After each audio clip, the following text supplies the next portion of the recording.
Welcome back to the Volvo Ocean Race.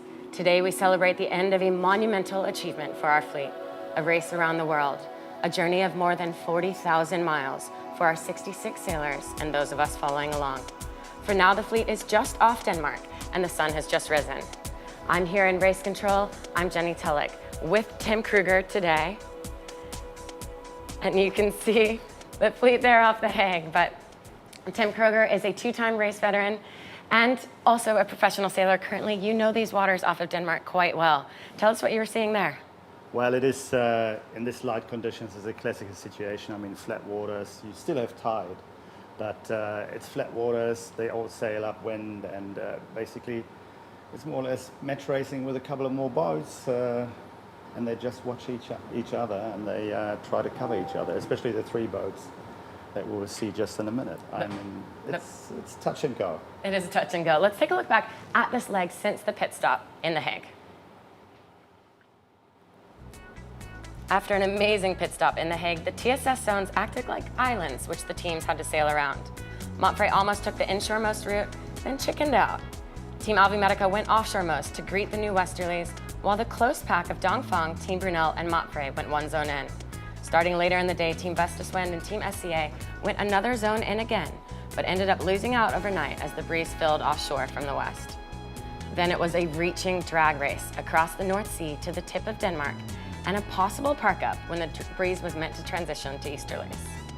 That happened relatively quickly though last night, so after a tricky night, the positions remain much the same, but much more compressed. Team Alvimedica still leads only by 3.5 miles. The threesome behind, who are all fighting for podium places, have switched up a bit, with Team Brunel overtaking Dongfang Racing and Montfray just back, but all are within a mile of each other, tacking up the coast.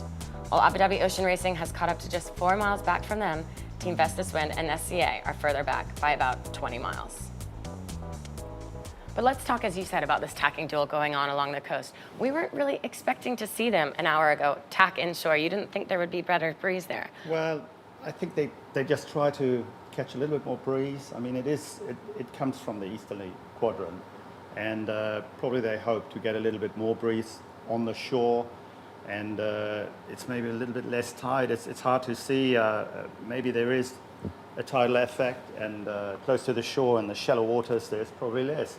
So we see, I mean, they watch each other. It's a balance of everything, so it's strategy, it's tactics, and you can see the three boats especially that are fighting for a second place. I mean, they're so close together, and they're just watching each other, and Alvimedica, they're just covering the fleet basically, and Abu Dhabi's racing their race at the back of the pack. Yeah, you could see actually a number of tacks there for the threesome tacking along the shoreline here. The helicopters clearly landed.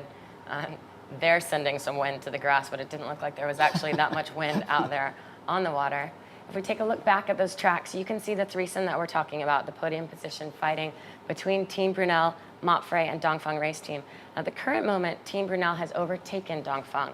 They've been switching places overnight repeatedly, and now they've actually, well, it doesn't look like much of a lead there at all, but they've got a bit of a lead. Would you feel comfortable with this?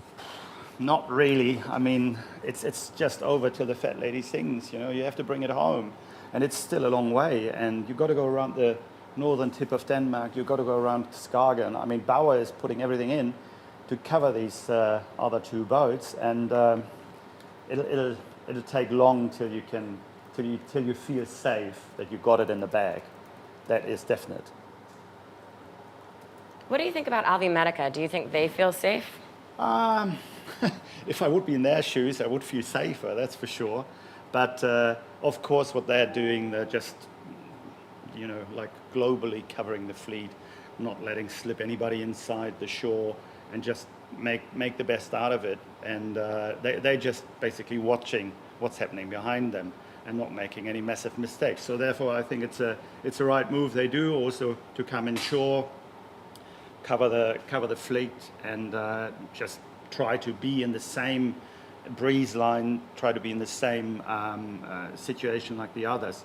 I mean, the pack of the three, I mean, they can clearly see each other. You know, this is just like round the Cairns racing. I mean, this is quite exciting, I must admit. Although it's not much breeze, but still 9 knots. It's normal speed for 60-foot boats. Yeah. So, and for the amount of breeze we saw on the water there. Yeah. What about once Albumedica gets around the corner there? What do you think their covering tactics are at that point? I mean, it's basically still upwind to Gothenburg to the finish line. yeah, there's still upwind, and it depends a little bit what you see when you are close to the corner, what you see, how the breeze is developing, and also you got to look a little bit at the current situation.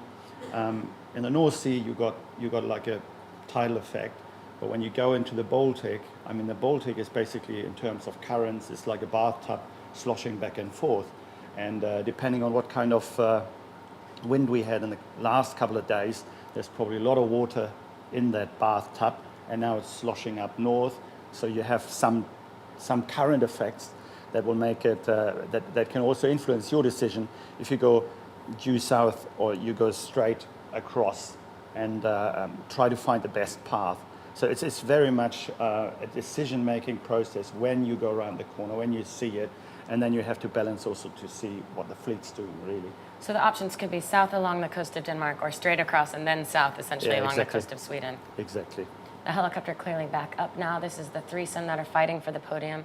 It looks like Brunel just forward in the left of the screen there, then Dongfang Racing, then Montfray, but it does not look like there's much distance there at all. No, there's no distance at all. I mean, if you imagine that this is the finish of a round the world race, and these boats are so close together, I mean, this is just absolutely exciting. You know, it's like a normal round the Cairns race. You know, it's like if they have started like 20 minutes ago. Yeah, it's amazing. I mean, this is amazing. I mean, this is absolutely fantastic, and this is due to one design.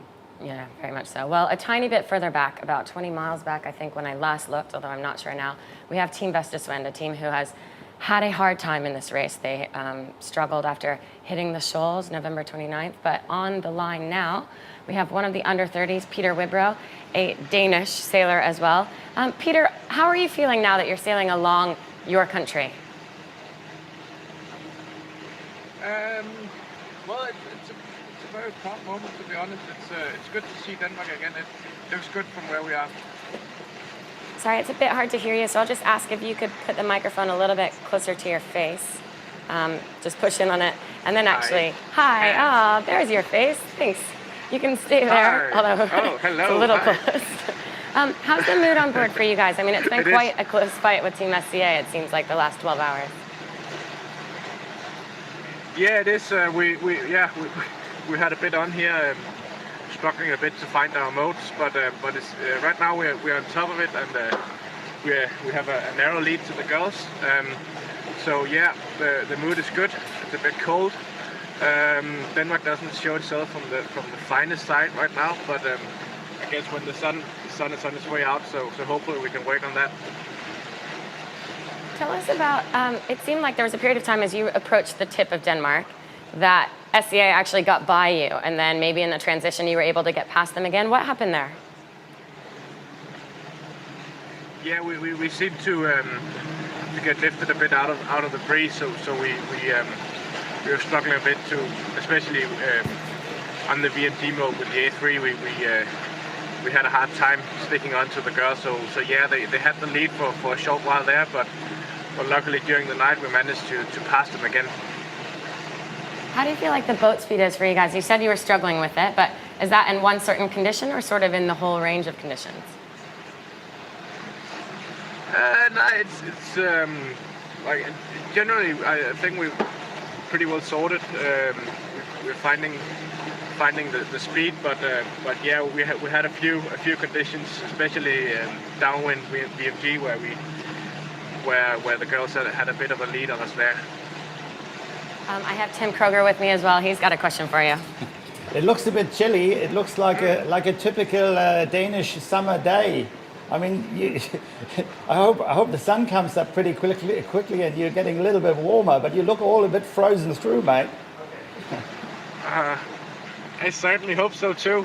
I've been talking a lot about how wonderful Denmark is, and I must say that the guys, especially those from Australia and New Zealand, they can't really see what I mean. But I hope that when the sun comes out, they can kind of understand what I've been talking about all these months. Just tell them it's a normal Northern European summer day. They will understand. I will. How's Al's Diner treating you? Because I heard it was closing soon.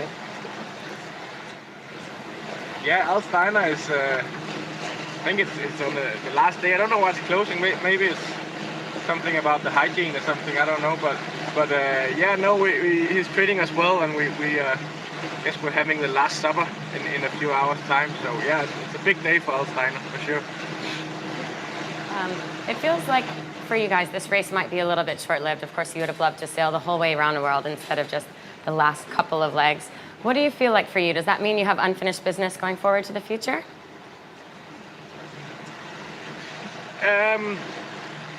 Well, yes and no. I mean, obviously, personally, one of the main goals was to sail around the world, and haven't achieved that. But I think from as a team, we've had our own little race to battle, and I think we still have something to celebrate when we reach to Gothenburg. Do you think that's just the achievement in and of itself? The race you must win, the race to get back on the water is something that you've been so focused on for at least 5 of the last 7 months since the crash. Successfully, that happened, and you were then able to finish second in the last leg. But at this point, is that sort of, you can be proud of that no matter how you finish in this leg or in the race? Yeah, I think we can, independent of how we end here, we can be proud of what we've done, how we've managed to get back into the race and stick together as a team, and yeah, also we managed to do a good result on the last leg. So for sure, I think we can be proud of our achievement so far. Well, we're proud of you guys for getting back on the water as well. Final question to you. What's it like to be an under 30 on board that boat with so many experienced sailors around you? Oh, it has been some quite amazing months. Clearly an amazing learning curve, and these guys, the experienced guys on board, have been very good at giving all the tips and tricks away. So I think yeah, it has been quite amazing few months, and I can't really believe that we're just sailing out of the last night of the Volvo Ocean Race this time. Actually, okay, I said that was the final question, but one more for you. Your other job, aside from sailing, is writing a PhD in nanotechnology. Can you tell us what that actually means and what that means you'll be doing right after you finish this race? What does it actually mean? I think I've almost forgot it after all these months. Well, yeah, there's something lying there waiting for me on some office table somewhere back in Copenhagen. Yeah, so yeah, that will be hopefully the plan from now. At least my mom would be proud if I managed to finish that within the next few months, so I better do that. It's quite a contrast to this, to be honest, but at the same time they actually also managed to complement each other quite well. So yeah, I think it's good to have both at the moment. Yeah, but I'm looking forward. Right now, I don't know. It's a tricky question. But no, yeah, an office job, I don't know. Sometimes it's quite comfortable, but yeah, for sure. When I'll be back at the office, I'll miss this cold night. It is definitely tricky because I didn't finish my studies after my first round the world race, so keep a close look at your keep a close look at your paper on the desk, and maybe just pick it up. I didn't have any paper on the desk when I came back, but so it was easier for me. But yeah, I know I don't give advice. I don't give advice, eh? Well, at least you're getting some time outside in freezing cold conditions now that can make you, at some point, appreciate an office job, even if only for a little while before the next race. Peter, thanks so much for taking the time this morning. I'm sure we'll talk to you guys again later on today, and best of luck between now and then.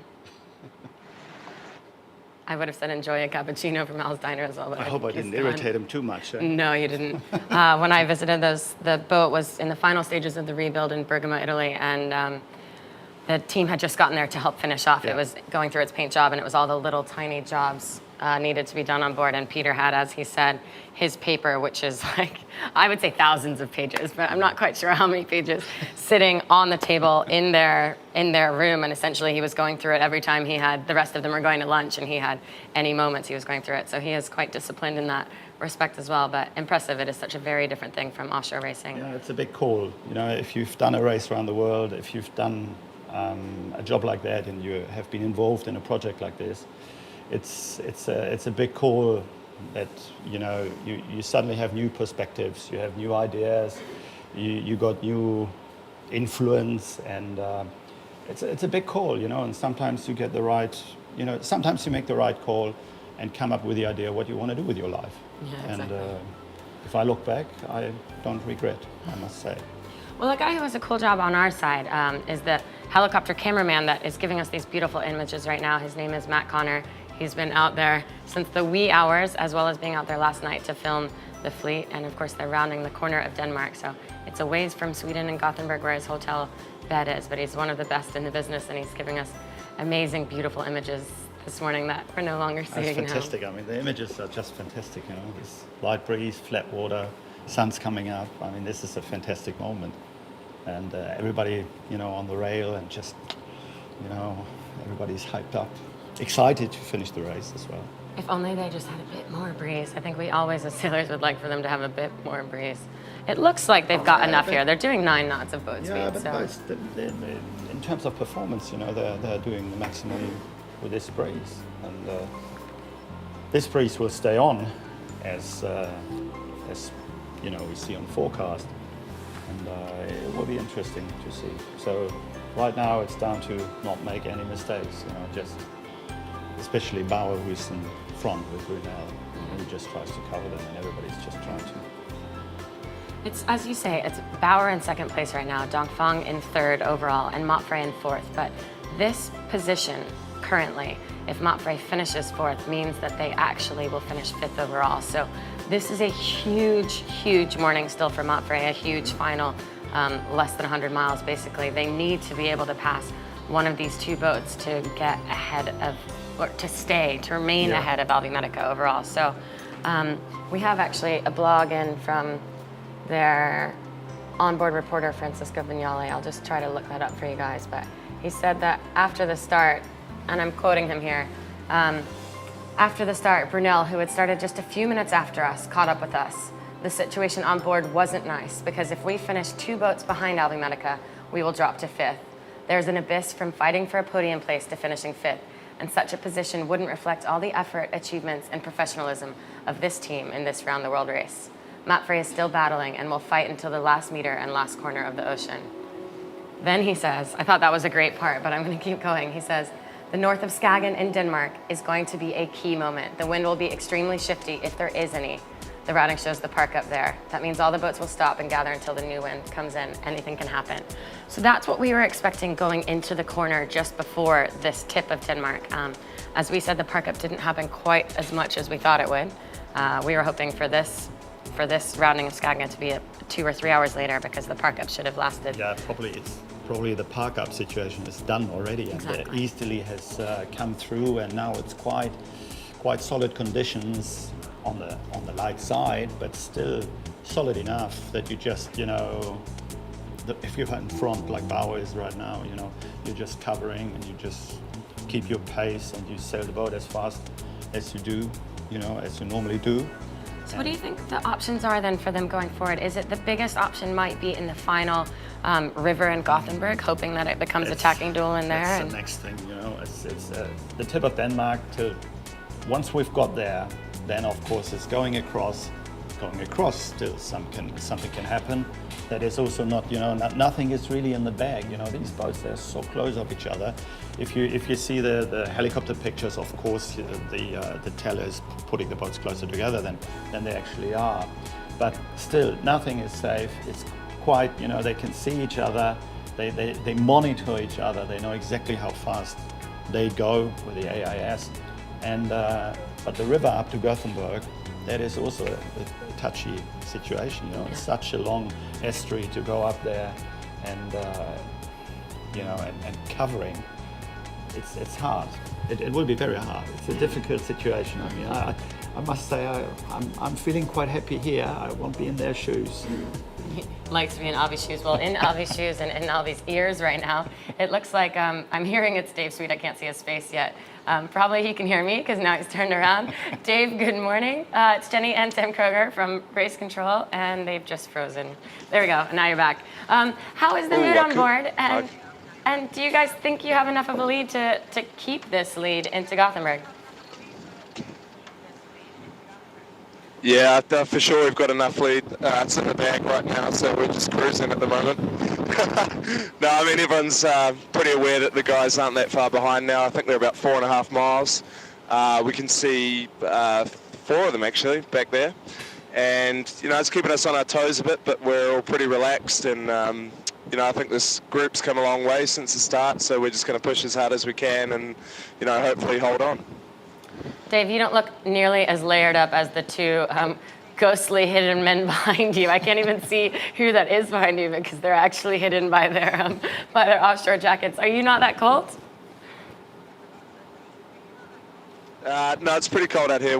I've just come up on watch. We've got Husty out here trimming the Traveller and Mark on the helm, and yeah, they look pretty cold, but no, we've been doing a few tacks and stuff and keeping warm. We've got 3 or 4 more before a headland up here, so it's actually freezing out here if I'm honest, but we're keeping warm, doing a lot of tacks and a lot of manoeuvres.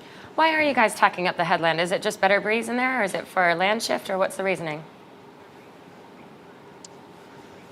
Yeah, we're expecting a right shift up here, so we're just trying to keep in shore and inside the other guys, just to the right of them.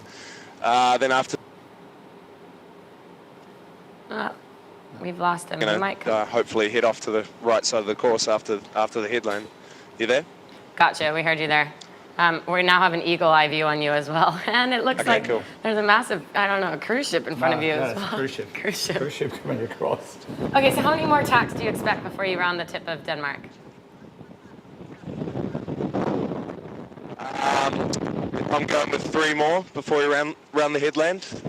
And yeah, there is a bit of traffic out here. We've got a few ships to deal with, so hopefully just 3 more tacks, 3 more times moving all of our sails from side to side, and I think we're into attack right now, so you'll get that on the helicopter here. Very well. Okay, final question. I'm going to have to say goodbye to you guys. No, you're going to have to leave. Can you put Amo on the line if he's there? Okay, yep. Amazing. Thank you. Yep, no worries. Here we go. We're going to attack here. Cheers. Cheers. Thanks, Dave. Good luck. Amy Ross, the onboard reporter, is hopefully getting the headset on. Perfect. Hello, Amo. Give us a wave to the heli. Here for the cut. Nice work. All the excitement. We got plenty going on, huh? You know what, Amo? It's actually quite hard to hear you. Is it possible for you to... Yeah, there we go. Duck away from the wind somehow.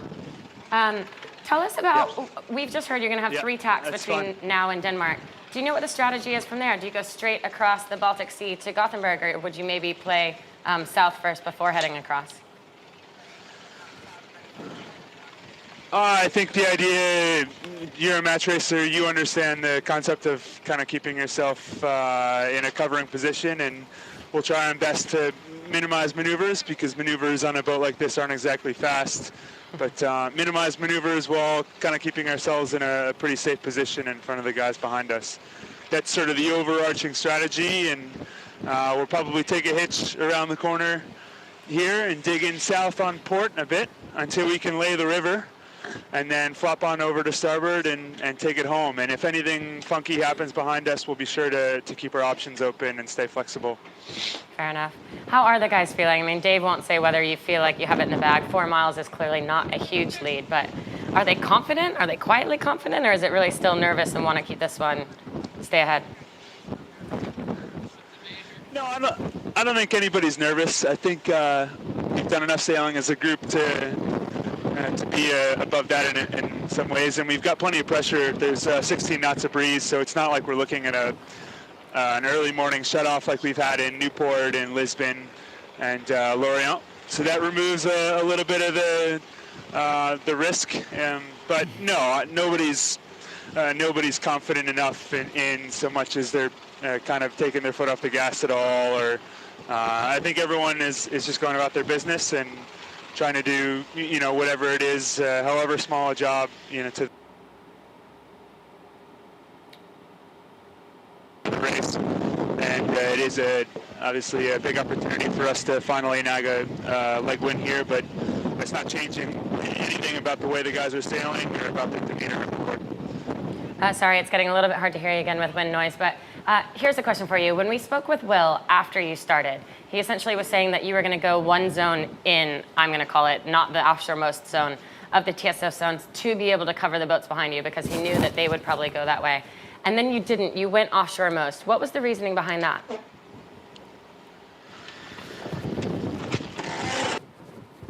As we all talked about, just kind of staying flexible, and that was a big part of it. Is as we got out there, the wind was shifting further to the left, and we thought there was a much better option trying to stay north and get west as quickly as possible, because that was where the most breeze was, and that's the advantage of being the first out, is you can kind of dictate a little bit about where you go.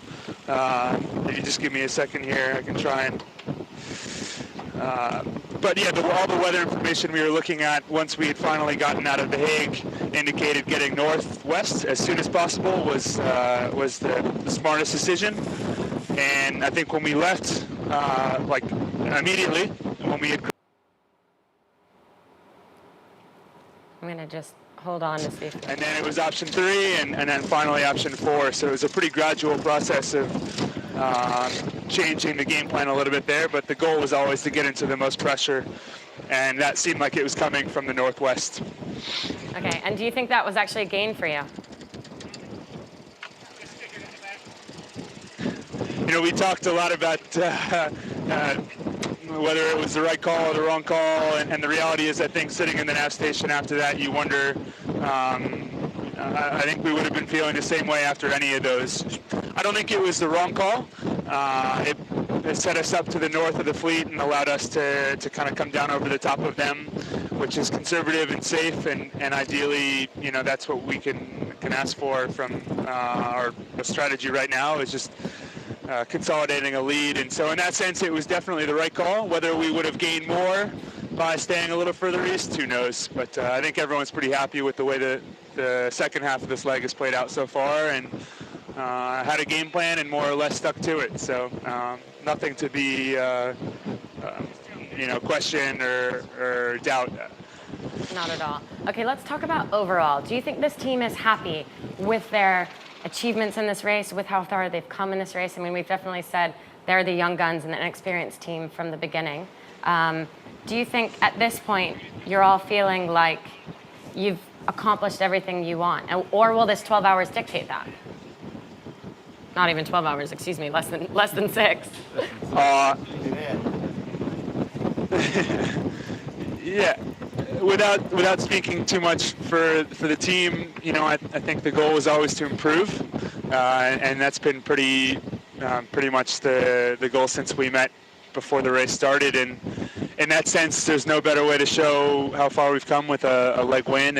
And if this ends up panning out, I think everyone can be really happy with the progress that we've made. And there's no question, we could have put in a.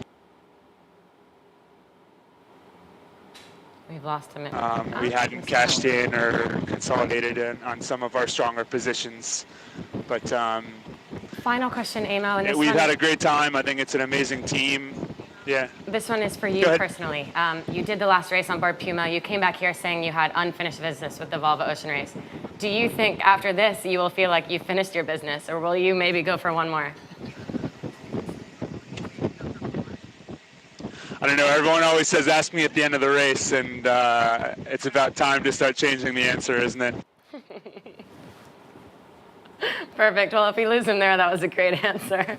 Okay, that was Amory Ross on board Alvi Medica. This is now on board Abu Dhabi Ocean Racing. I'm not quite sure who we're speaking to there, but I know we have them on the line. Let's take a look. Hello. Hello. Sci-Fi. Hello. Oh, Good morning. good morning. Yeah. Well, at least I'm warm in my morning. I have Tim Kroger with me as well, and we are seeing that you guys caught up massively to the fleet overnight. Do you think you'll be able to continue catching up? Well, we're certainly going to give our best shot. It's going to be a little.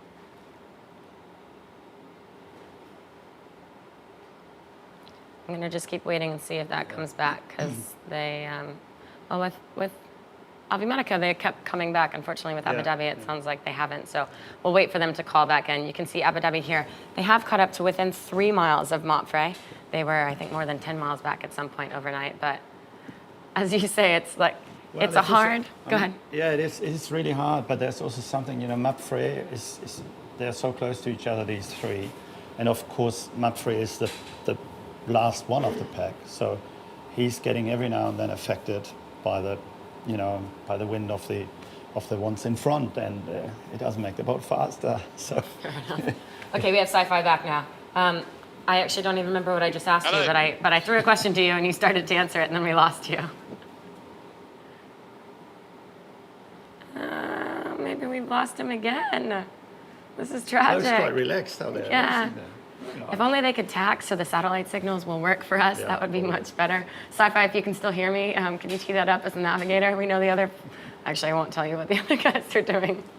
But anyway, so you were saying that they might be able to catch up, especially with Montfray getting bad air, or just with that duel all focused on each other. Yeah, I think so. I mean, it's always, if you have a duel or like a three-boat race in the middle, it's very often that the guys behind and the guy in front is gaining. So they can sail a bit more freer, more open, and they can just catch up. And we can see that. I mean, Avimatica is also maintaining the lead, and they're just covering with the guys. They're just covering them. And It'd be really interesting to see what happens around this corner. I mean, essentially, because the three of them could go one way, and Abu Dhabi easily could decide to split from them just to try to make that gain. Absolutely. But now, I mean, more or less in this situation, the track is more or less given. It's not far to the corner anymore, so you just follow the guys in front, basically. Follow the lead. Okay, Sci-Fi, we're gonna try this one more time. We've been talking about your strategy, so we might as well ask you about your strategy. What are you trying to do to catch up with the fleet in front of you over the next couple hours into the finish? Well, we're just sort of trying to be a little bit faster and a little bit smarter at the moment. We can obviously see them up ahead, and we've got them on AIS, which is always it's a pretty useful tool for seeing what the wind's going to do. So it sort of gives us a bit of an advantage having them in front in some ways. But really, we just got to try and grind them down between here and the finish. Certainly, a bit could happen as we sort of close in on the Swedish coast. It certainly could go a bit low at the end, so it's a good chance to catch up. I remember from the first Volvo race I finished here, we got very close to the lighthouse that we'll be rounding later today, and then completely ran out of wind and got jumped by the pirates. So hopefully I might be able to jump someone back this time around. I'm going to just clarify to the audience, I think you mean by Pirates of the Caribbean, not by actual pirates. That was another boat in the fleet. But yeah, okay. not real pirates. Pirates led by Paul Cayard. Exactly, another boat. How about this leg? You guys, essentially, you have the race in the bag. You said you just can't break any rules or hit any rocks. Have you been treating this as hard as you have the other legs, or maybe have you gotten a bit more shut-eye than normal? No, I wouldn't say I've got much more sleep than normal, although I have got some rest, so that's been good. But no, we've been pushing hard all the way. In some ways, it's sort of given us a bit more freedom this leg. We obviously approached leg 8 with the sort of strategy that we just had to make sure we beat Brunel and Dongfeng to try and sort of seal our fate overall. But this race, we've had a bit more freedom, and perhaps we've taken some more risk tactically rather than following the other boats and staying close. So yeah, it's given us a few opportunities, which has been quite enjoyable as a navigator. So maybe we'll try something before the race is out still. Mate, just tell me, have you been running a watch system for this short leg, or you just been going full bore? No, the guys have been pretty much in the watch system. Obviously, with lots of tacking and sail changes, they get woken up a bit more than usual, and then myself and Ian, who actually typically sailed in the watch system for most of this race, have been a bit more free. So yeah, whenever something's going on, I'm awake. And whenever we go to a bit of a straight line, we try and get some rest. But yeah, it's sort of been pretty much in the watch system, but with a little bit less sleep than usual. Coming to the end of this race, Sci-Fi, what is your thought process going forward? I mean, essentially, especially if you get the win, which it looks like at this point is in the bag, do you think you have another one in you? Do you have another 5 more like Bauer? Will you be making some announcements soon as to your intentions, or is it just take a couple weeks or even months to think it through and spend time with your family first? Well, right now, yeah, just going to make sure we get to the end of this one without any mishaps. So far, so good. But we'll just keep focused to the end, and then yeah, I think at the end of this one, be happy to take a little break. But I'm sure it won't be too long before I'm thinking about the Volvo again. I've actually never been one of these people that stepped off the boat and said I'm never doing that again. So and I've really enjoyed this race. So there's a good chance I'll be back again at some point. That's for sure. What about Ian? Do you think he feels the same? I think it might be a bit more job done for Ian, but you never know. I'm sure he'd be keen to stay involved in the race. If it's not in a sailing capacity, I think he's got aspirations to run a team or something like that. So I'm sure it won't be the last of Ian either. Okay, and what have you thought about Luke Parkinson? I mean, he's essentially the one real rookie on board your boat, his first Volvo Ocean Race. Has he taken to it like you would want him to, like you guys would expect, and will he be a race veteran, multiple race veteran like yourself? Oh, we might have just finally lost him. Well, that's all right. We got the good answers about himself and about Ian. Interesting for him to think Ian might have ticked the box finally with this one, but... Nah, but you never know. I mean, it's just... Yeah, I don't know. I mean, I think everybody... they're sitting on the deck now. Mm-hmm. They're finishing the race. It's such a fantastic morning. And everything what you have envisioned, the whole race, the cold, the wet, everything, it's forgotten. It's so fantastic, you finish a race like this. I mean, look at the pictures. It's great.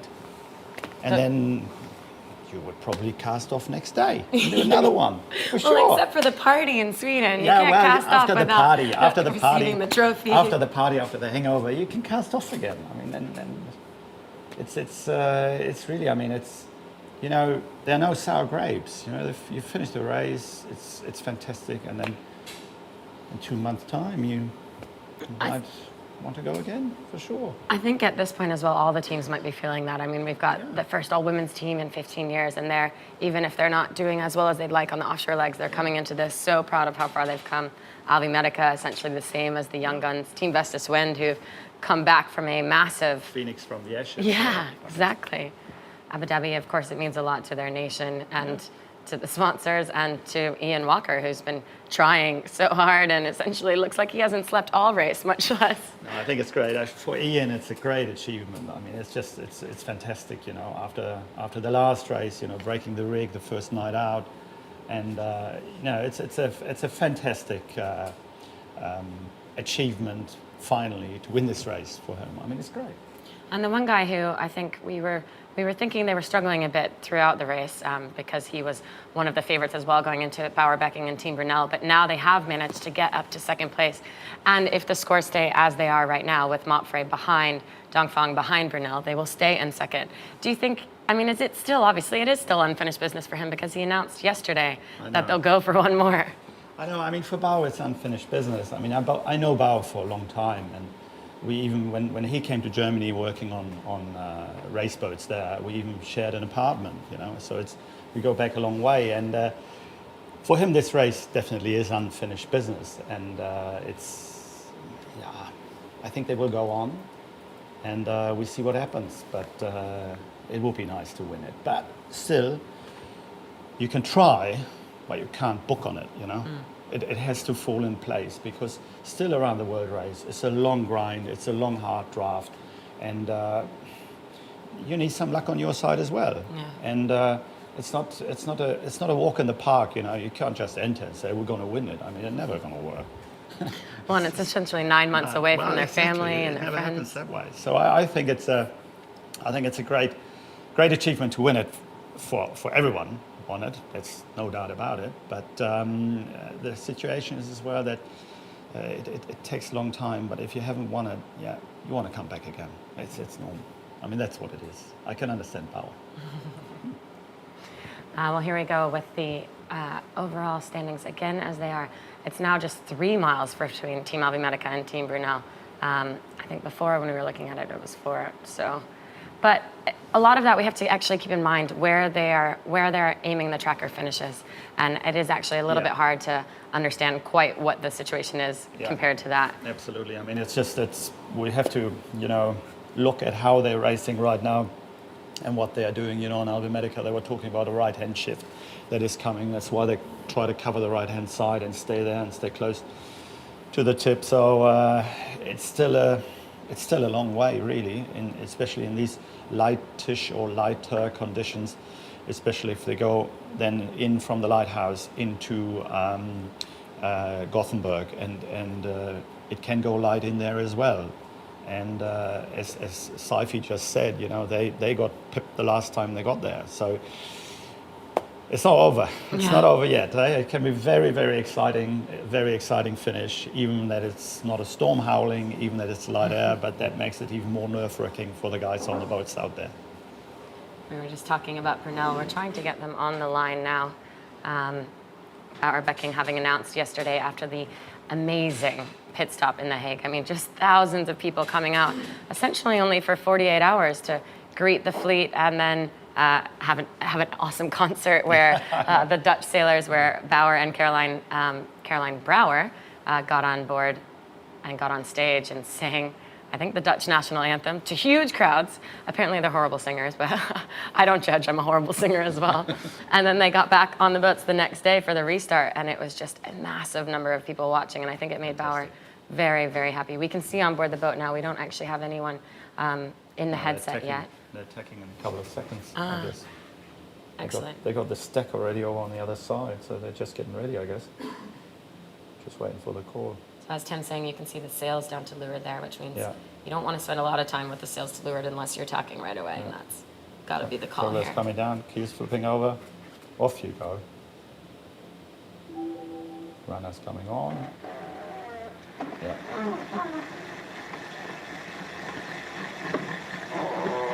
Bauer at the wheel. Yeah, Bauer driving the bus. And theirs really does look like a yellow school bus sometimes.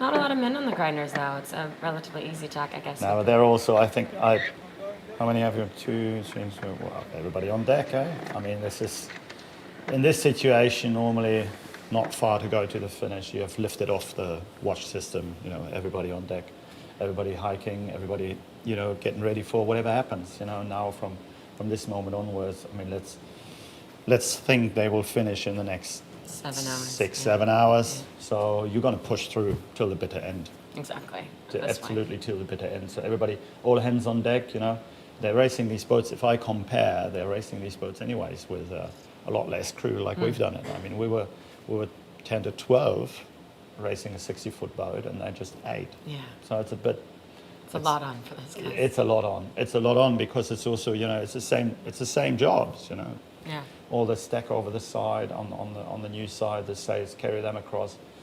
So we were just talking with Sci-Fi, and you asked him about watch systems, and essentially Abu Dhabi is the only team that runs a watch completely with Ian and Sci-Fi also in the watch. And they basically then switch off navigation duties and sleeping or anything else down below, but they're actually involved in the watch system. And they've said they've done it because it gives them more hands on deck all the time. Yeah. And the other teams don't have that, so they're a little bit less. Yeah, I think it's a good idea to do it like that, because then also you're not living in your completely own world, like navigator, skipper, haggling something out in the nav station. So it's more you're more hands-on, and you get more like a feel for what's happening, because you have those duties on deck as well. So you got to be there. You got to drive, you got to trim, and of course it's more burden on them as well. So I don't really know how they balance it out in a good way, because there are times where they have to be downstairs, where they have to think about the strategy, and where they have to make the final call, especially Ian and Saifi. I mean, that's just their setup. So I think the idea is great. It's just a matter of, in the internal situation on board, how to haggle it out, how to work it out, that you get the most out of both sides, being downstairs in the next station, making the calls, and being on deck and getting the taste for it. So, but, well, result shows it, eh? It did work. It does, doesn't it?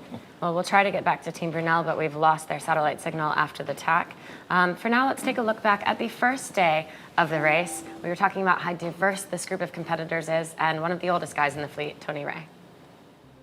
This is the most diverse group of competitors in the 40-year history of the race. Amongst many, we've got Wolf from China, Stacey Jackson from Australia, Mark from Hawaii, and Adil Khalid from the United Arab Emirates. Tony Ray, the oldest competitor in the race, raced for the first time in 1985. That's more than 7 years before the youngest, Chen Jinhao, was even born. What they all have in common, though, is a passion for the ocean, a love of boats, and a burning desire to compete. These are the best sailors on the planet. I didn't actually hear us talking about Trey there, but you know him quite well, the oldest competitor in this race. Said, when I did my first race with Intrum Justitia, together with Knud actually, in 93, 94, he sailed, and most of the Kiwis, they sailed on New Zealand Endeavour under the command of Grant Dalton. And there we met, and then, of course, I mean, they've done all the other races as well, or the 2 races I've done. So, no, I know him. And last time when they sailed on Camper, I was here to just, cover it for an article, the race. And, I mean, they've done so much miles, and not even that. I mean, it's not just the Volvo, but they also have done all the America's Cups, Team New Zealand. So, no, they're very competent, very able sailor. Tony is just, one of the milestones in there. It's pretty cool achievement. And he's a rock hard guy as well. I mean, he broke his rib, I think, just before the start of the race, and then still got on board fully with the broken rib. He was showing the young guys exactly how it's done. You just toughen up and get on with it. Get on with it, exactly. Is that a mentality you think that pervades throughout the fleet? Yeah, it's a little bit like that for sure. Okay, it sounds like we actually have another Kiwi, Adam Inoprio, now on board Brunel. Adam, can you hear us?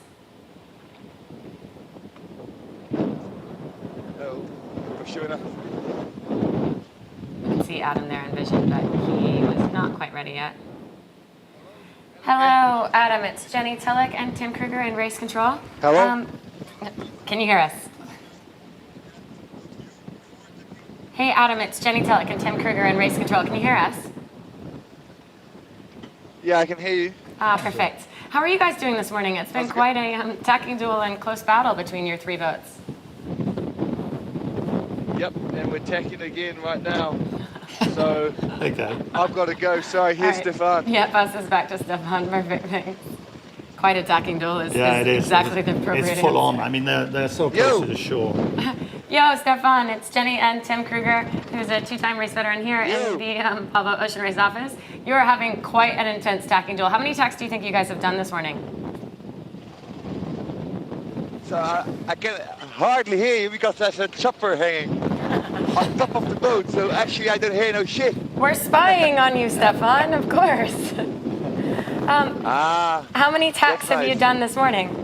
Luckily I'm in a full weather gear, eh?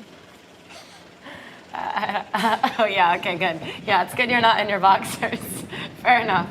How intense is this racing with the 2 boats behind? It's nice, eh? Because we want to be at least before Dongfeng. That's our goal. So that's what's happening right now. And actually we keep an eye on Abu Dhabi in the back. Because if they sneak through and there will be 2 boats between us and Dongfeng, then we will be in problem. Right now we are happy. Is it 2 boats? That's what you're saying. If Abu Dhabi and Mapfre get between you and Dongfeng, then that's the problem? Yeah, exactly. So a lot of math being done. There will be a problem. Okay. So, but we're happy right now. It's good sailing. And tell us about 150. Go ahead. 150 days on sea, and then it's going to be decided in the last 4 hours. That's crazy. It's incredible, isn't it? Did you imagine that when you signed up for this Volvo Ocean Race? Could you imagine that it would actually be this close racing until the end? I imagined to step off after one leg, so I didn't imagine anything. Why did you only think that when you were finally at sea and getting seasick the first leg, or did you actually think that before you left?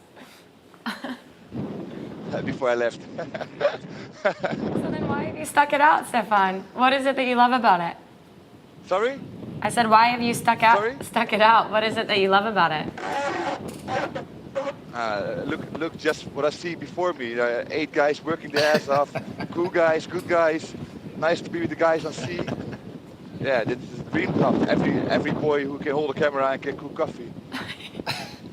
But you bring a very different dynamic to this race. Your videos and blogs and even photos are quite funny. How do you keep that humor on board, especially when you're feeling seasick or not necessarily loving 27 days at sea? It's not my humor. It's humor of the guys. I only have to registrate it. It's there, and then I film it, and then we have fun, and then we look like a funny team. We are a funny team. Cozy guys. You are a funny team. I think you bring out the best of them as well. And hard workers, eh? Not only cozy guys, but also like fanatic. Like you see KP here before me. You know, he can be a funny guy, but he can also be a pain in the ass and really a harsh guy if it not goes how he wants to go. Look at him watching now the guys. He's on fire. He is on fire. All right, well, we'll let you guys get back to being serious. We actually have the next boat calling in now. Best of luck, Stefan, to you and your team in keeping that second place. He is hysterical, he actually is. It's so funny. Yeah. I mean, it's really funny, but I mean, what he says about KP, I mean, it's absolutely true. I mean, I know KP. I met KP first time in 1983 in the Admiral's Cup, you know, when he was sailing on an Australian boat and I was sailing in the German team. And since then I know KP, and I mean, he hasn't changed a thing in those, whatever. That's 32 years, that's 32 a long time. years, it's a very long time. And, it's older than I am. But it's fantastic to see him there and the KP, but he's hardcore, but he's very good as well. You know, it's all the guys, especially the older guys that are doing this race, they're all, most of them, they all come from the same mold, you know, and it's so funny to see Stefan, who's basically new to this race, like, and also observing how these guys work and how they do it and what they, is it quite funny. I mean, it brings a different view, you know. Sometimes we become a bit blind, you know, blindfolded in the way we race or in the way we sail. So it's very refreshing to have a complete external view on that, how this scenario works. Fantastic. Well, on board Team SCA, the external view is Anna-Lena Elliot. She's actually one of the Swede on board. We have her on the line now. Anna-Lena, can you hear us? Attacking as well. Getting ready as well. Everybody's attacking. Yes, absolutely. Good morning. Good morning. It looks like you guys are setting up for attack here. Is that right? That's correct. So I'm hiding in the hatch here, trying to be as much out of the way as possible. We've timed this perfectly to get a lot of you guys right in the middle of attack this morning. We get all the texts of the day. How's the team feeling on board? I know it's been quite a close fight with Team Vestas Wind, but currently you're losing out on that fight. Is there disappointment, or are you all still full fighting towards the finish? We are still full fighting towards the finish, and we haven't given up the hope yet. We see actually a few opportunities ahead, and the girls are really keen, you know, to get to Gothenburg and to see what they can do with the position in the fleet. So, no, definitely not giving up here. Well, and now the entire fleet overall is all within just 20 miles of each other. Do you guys think there's any way that you can catch up to the rest of the pack as well? Are you expecting any further park-ups in the future? And there's the tank, of course. We expect, I mean, as we come towards Gothenburg, the wind will decrease, and we expect maybe to see the other boats. We don't think, or it's unlikely that we will catch up with them, but that we will see them before the finish, absolutely. We were just talking with Stefan Koppers, the onboard reporter of Team Brunel as well, about what it's like to be an observer of a dynamic like this. What do you feel about your team? Do you feel pride? Do you feel like you're always looking and investigating? What is that sort of overall mode for you as an onboard reporter and your feeling towards your subjects, essentially? Yeah, I think it's a mix of everything, really. But of course, I'm extremely proud and impressed, and they work so hard, especially moments when when there is a lot of maneuvers and they don't get any sleep and they still keep up their mood. That is moments when I feel really proud and impressed. How about the hard moments? What are the hardest moments for you as an onboard reporter? The hardest moments, I guess it is when nothing really is happening. We have days when we are not doing much. It was some time ago now, though, but then you really have to work and to keep your creativity up. Amazing. Well, thank you so much, Anna-Lena. Good luck keeping your creativity up, and also good luck to your team in the racing coming up. You can tell they've just tacked. Actually, we'll take a look at where they are on the tracker as well to try to get an idea of why they're tacking. I think they're all going into shore. Yeah, they're all going into shore. But it's interesting that she said that there are like days or times when nothing is happening, and it must feel for her that nothing is happening, because normally on a boat like this, all the time there is something happening. Yeah. You know, it's just a constant stress, but it's also you also have to keep that level, even if you are behind or you're in 7th place. You have to keep on pushing, and you have to, it's whatever, hope dies last, so you just keep pushing and keep the momentum, because if you let yourself down, then you will be even further behind, a lot further behind. So, well, even if it's light air, you're continuing to trim, you're still staring at the numbers. Exactly. It's quite interesting how she has described it, like as an observer, that that there's nothing happening, but of course there's always something happening. There's constant flow of work on these boats, and it's a tough race. Well, a hard area in the world where it is often light and perhaps there is nothing happening except for equator crossings is the equator, surrounded by the doldrums as well. Let's take a look back at the first equator crossing. Unfortunately, this is as close as I can get to Brazil today. This is Brazil 1. It's a Volvo 70 that was raced in 2005-2006. But the sailors are getting a lot closer. Overnight, they all finished crossing the doldrums and crossed the equator. First across were Abu Dhabi and Team Brunel late last night, followed closely by Team Vestas Wind, who've been gaining from the east, taking advantage of a better wind angle and subsequently more speed. The next waypoint, Fernando de Noronha, an island off the coast of Brazil. And you couldn't quite see there. There is a ceremony, the equator crossing ceremony. Tell us about it. It's the equator crossing that we had, especially.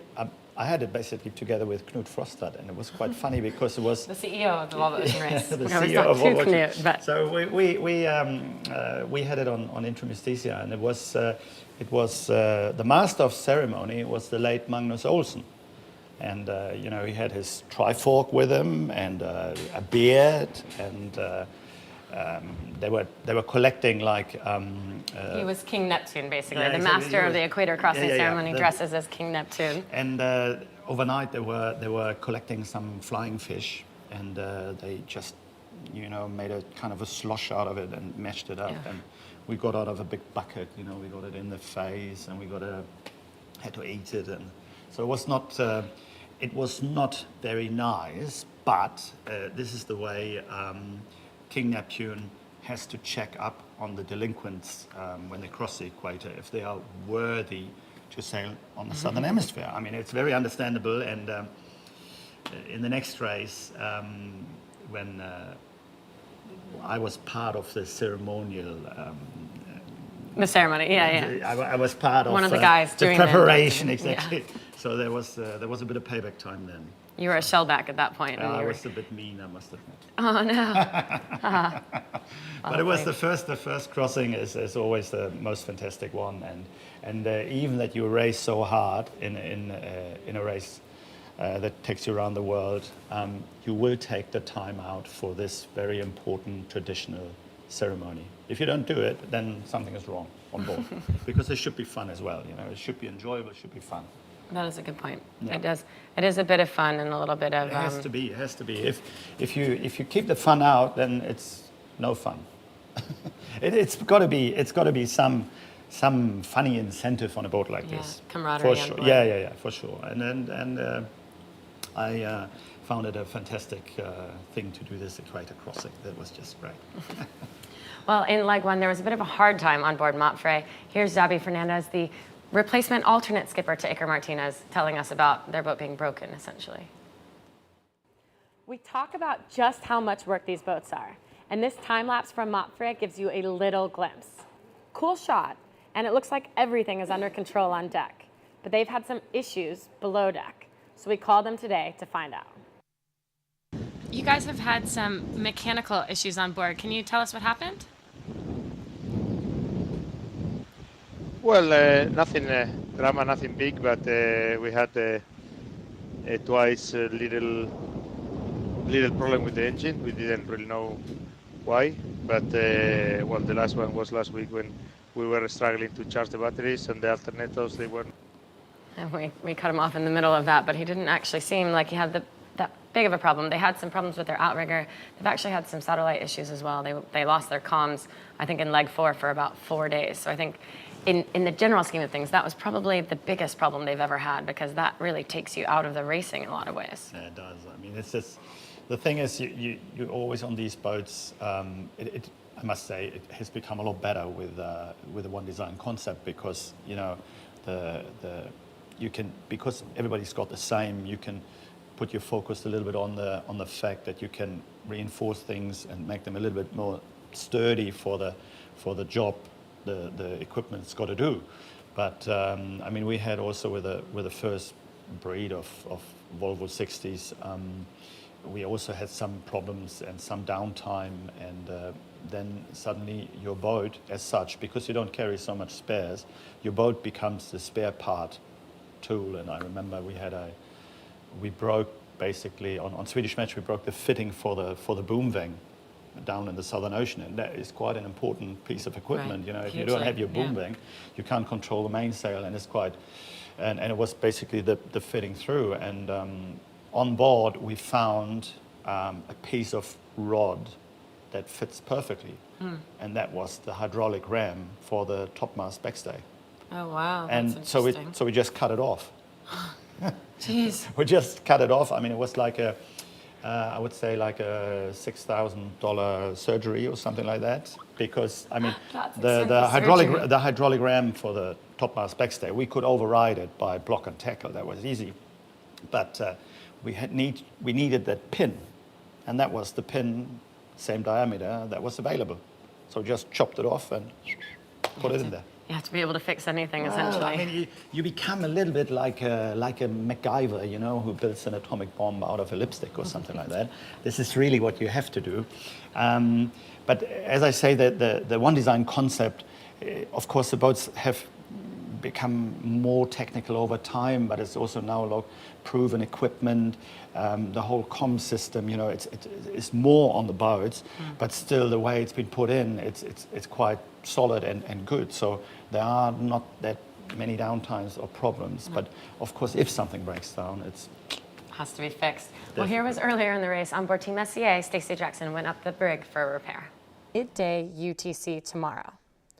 Overnight, though, the guys up north had some issues, with Montfray getting stuck in a hole that they called the doldrums of the Southern Ocean. SCA managed to gain about 50 miles in that time, despite some issues of their own. We had some trouble last night putting the mainsail onto the second reef. The mainsail lock, which holds the main in place, wouldn't take, so the main kept essentially falling down. It all looks good. The bungee takes up. We just wanted to have a look while the weather's nice and it's daylight to see if there's an obvious problem, and there isn't anything. So hopefully it was just some bad luck, and when we get some breeze tomorrow, we can reef in. I think she said at the end there, hope we get some breeze so we can make sure it's fixed. But that's kind of the best view in the world, is the view on the top of the mast, isn't it? It definitely is. I mean, in the race on Intrum, I was promoted for the second leg going in the Southern Ocean, because we had a skipper's change. Laurie Smith came on board, and I was promoted being the bowman. And I'd been a bowman before, but I wasn't the dedicated bowman for that race. So suddenly I was a bowman in the Southern Ocean. So that was, I thought also, yeah, thanks very much for the promotion. And then, but then... Throw me right into it in the Southern Ocean. exactly. Yeah. But then Knut had to pull me up so many times because at that time, in that race, we were stropping off the kites. So basically, we didn't have an automatic lock. So the kite's been pulled up. There was no automatic lock. So we just had to, after every hoist and sail change, you got to go up, put the kite on the strop, and then ease the halyard off that, you know, there will be no chafe. What he's talking about is at the very top of the halyard of any of the sails, we currently have an automatic locking system. And it works automatically in the rig, as you said. But at that time, there was no automatic system. So the bowman would go up. And so Knut had to pull me up, I think, 300 times or something like that in the whole race. So it was quite funny. And what was the strap made of? That was the strop as such was like a fitting, like a Spectra out of high density fiber, a Spectra loop with a shackle on it. I mean, basically pretty simple, but pretty efficient. But the problem was, even if you were putting up the storm spinnaker in a lot of breeze or the storm kite, you still have to go up. Well, you had to go up there. Wow. It was not, not the funniest job in the world, but it battle hardens you, let's say that way. Very much so. And the reasoning behind it is so the mast isn't constantly being compressed by the halyards, or is it so the halyards don't take that much strain? You want to take the constant compression off because, the halyard goes into the mast and then the full tension is down to the fitting. And also you will avoid that through the movement and the chafe that the halyard might break. So it's basically on that strop. And if you want to take the kite down again, the spinnaker down again, then you basically load up the halyard and then you trip the strop from the bottom. You can open that shackle and then you can ease the halyard and take the kite down. It's a pretty simple system, actually. It's no magic to it. It is, yeah. But the downside is you've got to go up there. It's not any fun to go up there. No, now we have really. pitmen and we have automatic lock systems. That's one of their main jobs, but it's a much easier job than a bowman having to go up the ring. It is definitely a much easier job now. I wouldn't say that. No. It's any time you go up the mast, it's a special thing. I got to go up the mast in Montfray, actually, in Lisbon, and we did a periscope. We've been doing a lot of periscopes on the Volvo Ocean Race channel, so if you're not aware of it, if you have a Twitter account, look up periscopes. You get to see live videos. And so basically, I went up the rig of Montfray during a pro-am and did a periscope from up there. So I'm trying to hold the iPhone and hold the mast, and they're tacking and driving. And I was like, yeah. And most of the people there aren't sailors. They're not following the Volvo Ocean Race. It's a great group. They can ask questions. You can answer them right away. So make sure to check next weekend. Yeah, in Sweden, they'll be doing some. But anyway, one of the monumental moments of this race was Team Vestas Wind's grounding on the Carreros Shoals back in November 29th. And of course, the team that had to monitor them was Team Alvimedica. Here's Charlie doing that tough job. Charlie, you're standing by in Alvimedica. Can you describe to us the situation as it currently stands? I'm not sure how much you're aware of, but, Vestas is obviously grounded. They continue to wash up against the reef, and basically I think their situation deteriorates with every wave. So we've put ourselves in the lee of the reef in a place where we can communicate with them via VHF, and we're checking in with them on a regular schedule. So that was Team Alvimedica monitoring. We actually haven't shown the footage of the crash, so I think we should show that now to explain to the audience who isn't aware what happened and why Charlie was in that situation. Welcome back to the Inside Track. Yesterday, Team Vestas Wind crew made it safely ashore in Mauritius, bringing with them as much as they possibly could from the boat, including onboard footage from the crash. Here it is.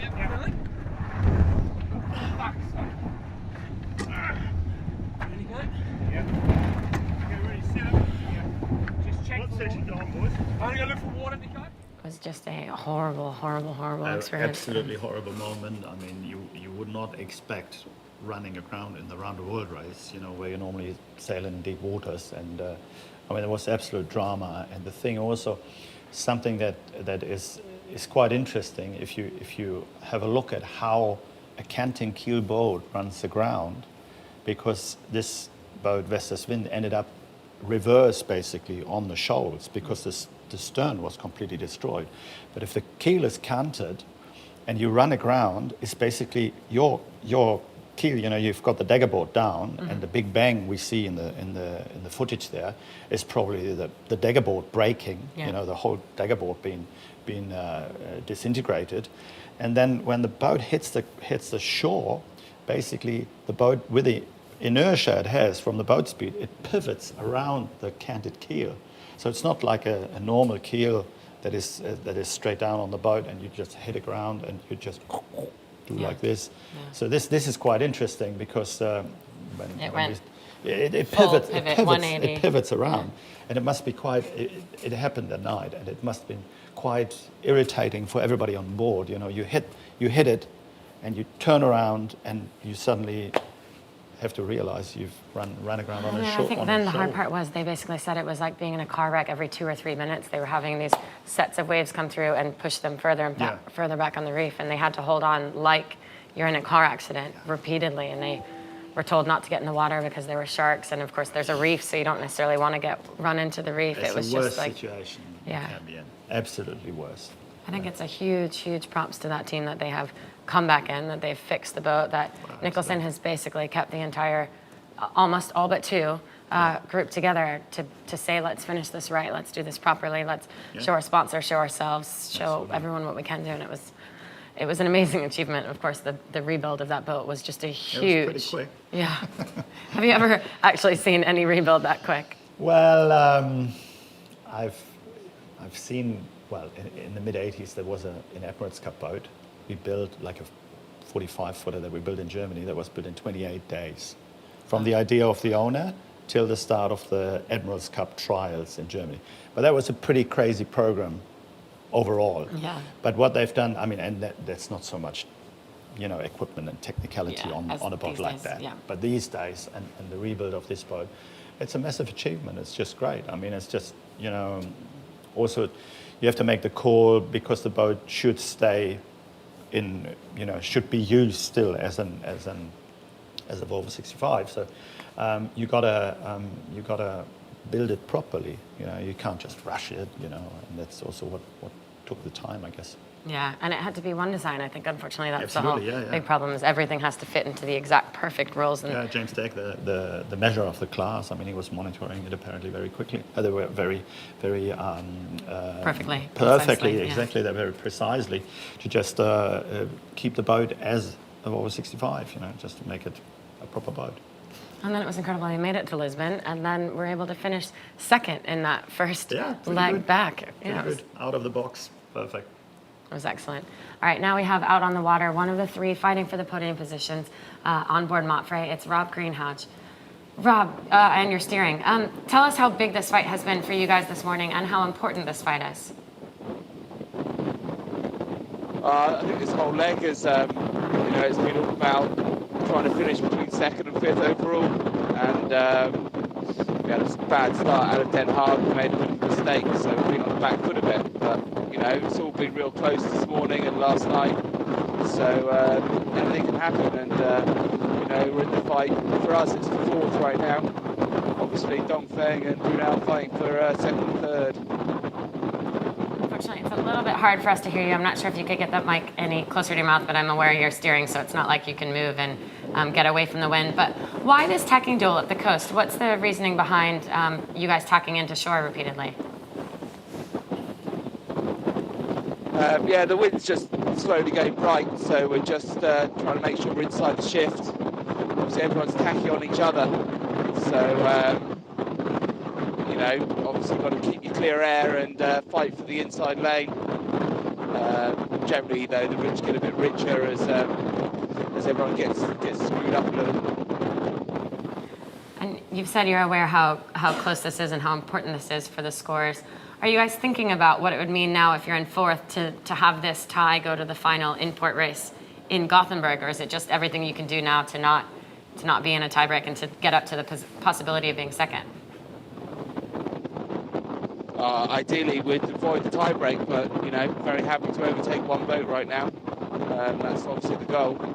So try to overtake one. If we can overtake two, that's great. What are the options then for the ability to overtake? I mean, right now it's hard, it's an upwind duel, but coming up, possibly going closer to Gothenburg and the river, etc., where do you guys think maybe there's potential to pass? So upwind here for a while, and then right-hand shift lifting us into Gothenburg. It's going to get light, and for sure there's plenty of opportunity in that final 10 miles up to the city centre. So I think we've got to keep it tight until then, and then hope for some action. Brunel have just taxed, we'll be tacking pretty shortly here, so probably got to go. And how is the mood on board when it's such a close fight, but unfortunately right now you're not in the position you'd like to be? Everyone's upbeat. Obviously, we've had a long night, a long 2 nights, and we've got a long day ahead of us. So everyone's fighting hard and trying to get the result. Amazing. Well, thank you so much, Rob. We'll let you go, keep fighting, and essentially keep steering as it is. Thanks for taking the time with us. Good to see him comfortable enough to be able to actually just take the moment there and talk to us. Yeah, the situation they're in now is also, you've got to stay close. You've got to stay close, and you can't let yourself down, because just as Rob just said, now we've seen Brunel attacking, so they will get ready soon, I guess. But the situation is really that you've got to stay close. You've got to stay with them, and they're not far away. You can see them, and up the river or up the estuary, up to Gothenburg, anything can happen. So anything can happen. It's not over. It's just over till you cross the line and you hear the signal, really. And that's just how everybody is taking it on. It's just these are the final hours of this massive achievement racing around the world. So you've got to keep on pushing. Exactly. Well, they have to keep on pushing. We are going to take a quick break. We'll be back, I think, in a little over an hour. And of course, the fleet fighting really hard for those podium places. Alvimedica fighting really hard for their first offshore leg win. We'll be back at 5:30 UTC, hopefully with the helicopter up in the air again. That's it for me and Tim for now. Cheers.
Welcome back to Race Control on the Volvo Ocean Race headquarters in Alicante, Spain.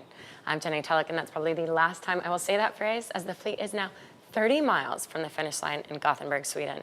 I'm joined today by Tim Kroger, and it is incredible to see that this podium finishes of the overall will essentially be determined by this fight out on the Baltic Sea right now.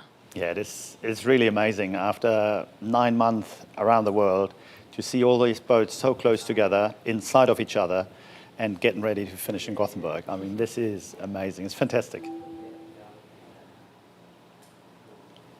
We're just seeing some beautiful helicopter footage now. They've just rounded Denmark and they've sailed into the Baltic Sea. This is Team Vestas Wind.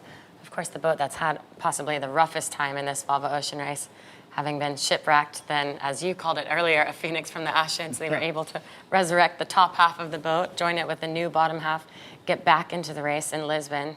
I know Chris Nicholson is very proud of this team just for that accomplishment, much less to actually have been able to finish second then in that first leg for them back. But beautiful breeze now out on the Baltic Sea, a bit more than we saw a couple hours ago when we were last. Yeah, it's a bit more now, but still, I mean, it's fantastic conditions, you know.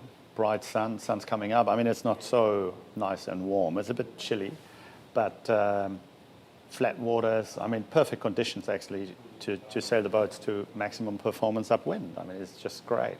And let's talk about this podium fight. It's basically between Team Brunel, Dongfang race team, and Montfray. If Montfray moves up above Dongfang or above Brunel, they could move up in the positions overall.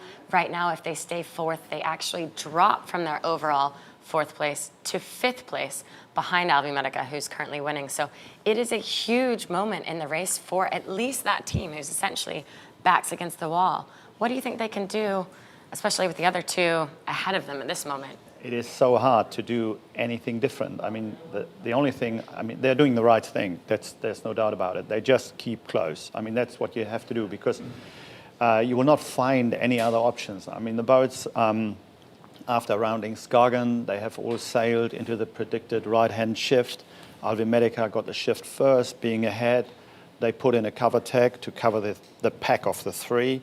And so, I mean, this is really sailing by the book, what they all do.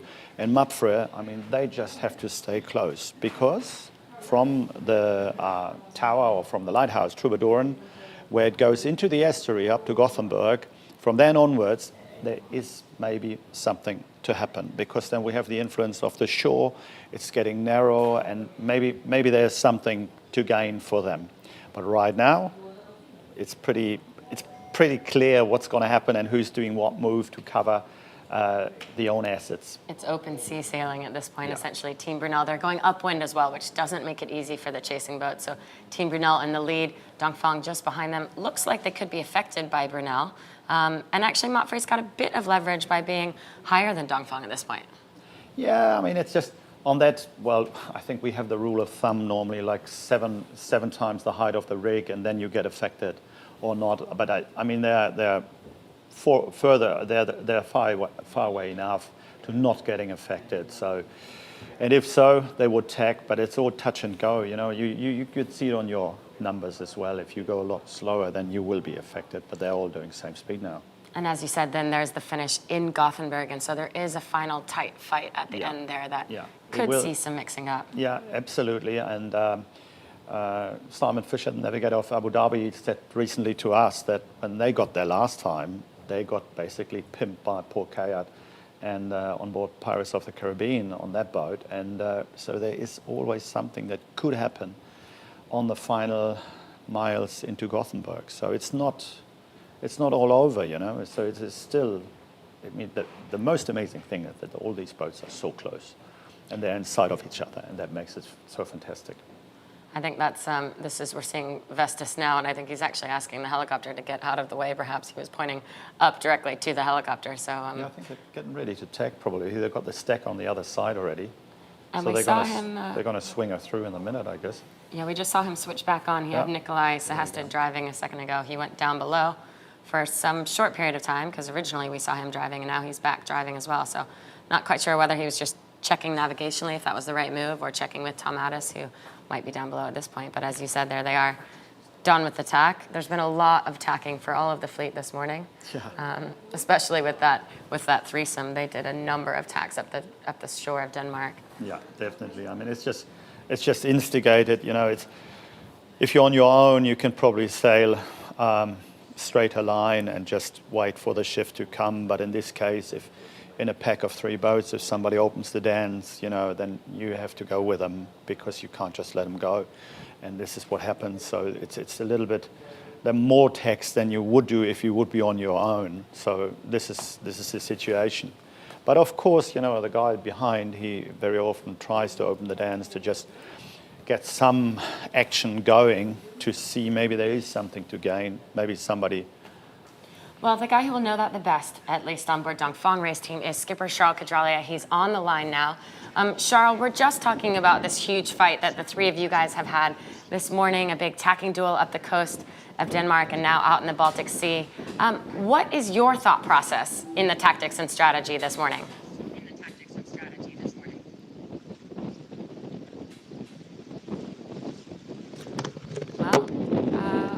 Doesn't actually look like Charles has a headset on at all. He's driving on the back. Oh no, he's just coming to the headset. But hello, Charles. I just threw a big question your way, but you didn't hear any of it. So we'll start again. You've had a big tacking duel this morning with the 3 of you guys. Can you talk us through your tactics and strategy with the 2 boats around you now as you're heading towards Gothenburg? It was a bit special because our goal was to keep Mafre behind us or behind Brunel at least. So we abandoned a bit Brunel because and we fight against Mafre. And yes, that was the tactic to avoid Mafre to be ahead of Brunel and us. And I guess you've done that pretty well so far. Let's talk now about the race overall. How have you felt that your Chinese sailors have come from the beginning when you took them on as a part of the team? Oh, they improve a lot for sure. If you come back 1 year and a half before, they didn't know anything about sailing, nearly. They have never seen a winch, never spent one night offshore, and never done a race offshore, and now they have done a Volvo Ocean Race. So it was not an easy challenge, but they did well, I think, and they have a great future if they continue to work as hard as they have worked during the last year. And what about the team overall? I mean, essentially, at the beginning, you weren't expecting to be able to be fighting for the podium at all. Now you are very much in that fight. What does that mean to you guys? Well, we always wanted to fight for the podium. We didn't say because we know the other team will be strong, and we had the Chinese aspect in our team. But we always fight to try to win this race, and we are disappointed for sure. We are disappointed to have lost first place 2 legs ago, and now we lost the second place. Maybe it's going to be difficult to come back. So for sure we have more regrets. But yes, I think there is only one good place on this race, and it's the first one. So I'm going to guess that means you're going to come back for another race. The race isn't over yet for you.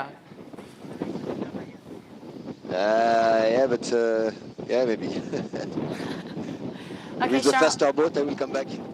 Fair enough. What were your favorite moments looking back over the whole race? If you were to pick just a few.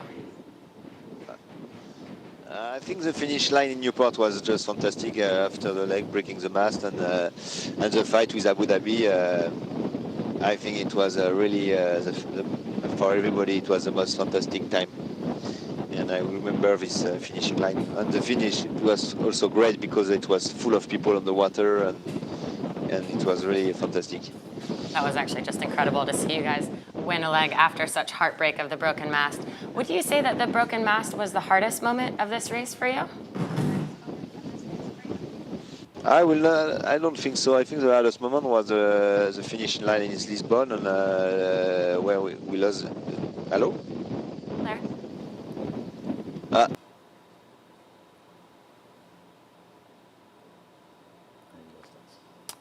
I think him not hearing us equaled us soon not to hear him.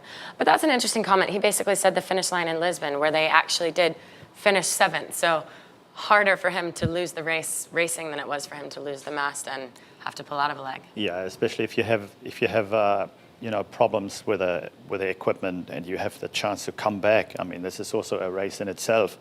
That is something sometimes it's better to cope with. You know, you can deal with it a lot better. But if you lose it on the water, like if it's been slipping away from you in light air, or then that's more dramatic, and it hits you harder as a sailor than a gear failure, basically. So this is now we're seeing Team SCA. That's Anna-Lena Elid on the back. She's the Swedish onboard reporter. So for the Swedish team, Team SCA, it's a quite exciting moment, and I think especially exciting for her. And she said that she was brought into it by Magnus Olsson, who we were speaking about earlier. We all somehow owe a lot to him, because I did my first round the world race with Magnus, and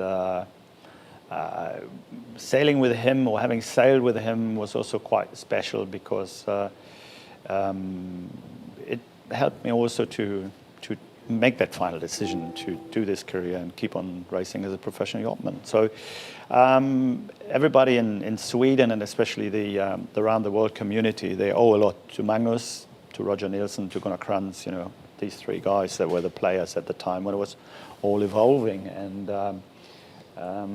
yeah, he has done a lot for SCA to get them sorted in the beginning, and it's a big loss. Yeah, he was a huge part of that team. He essentially started the team and was the lead coach.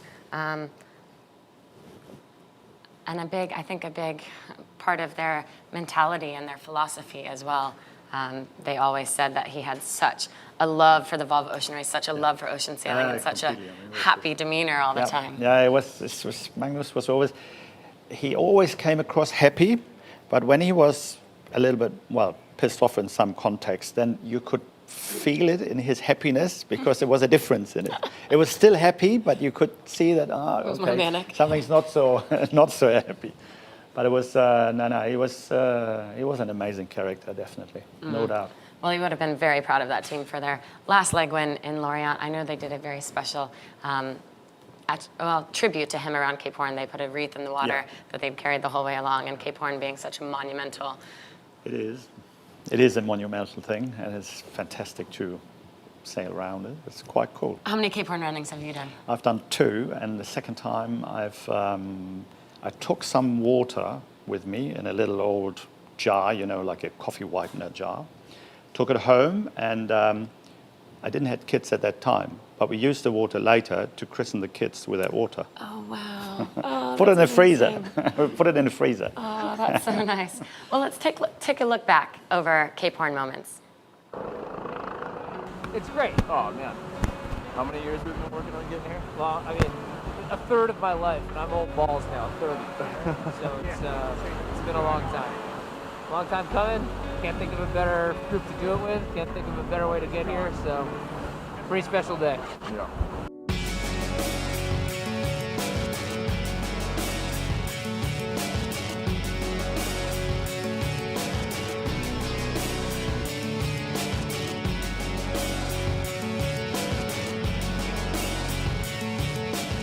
Never knew whether I'd get to see it. Last time I came around I was 45 miles offshore and it was the middle of the night. So as you can see, big smiles.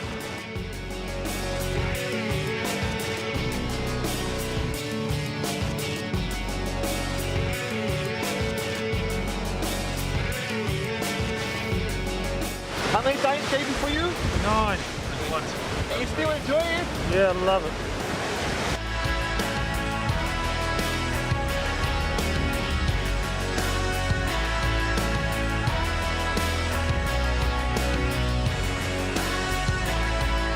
Yeah, it's been a bit of a journey to get here, but you know it's good to be here. We've got Brunel right there, Cape Horn right behind us.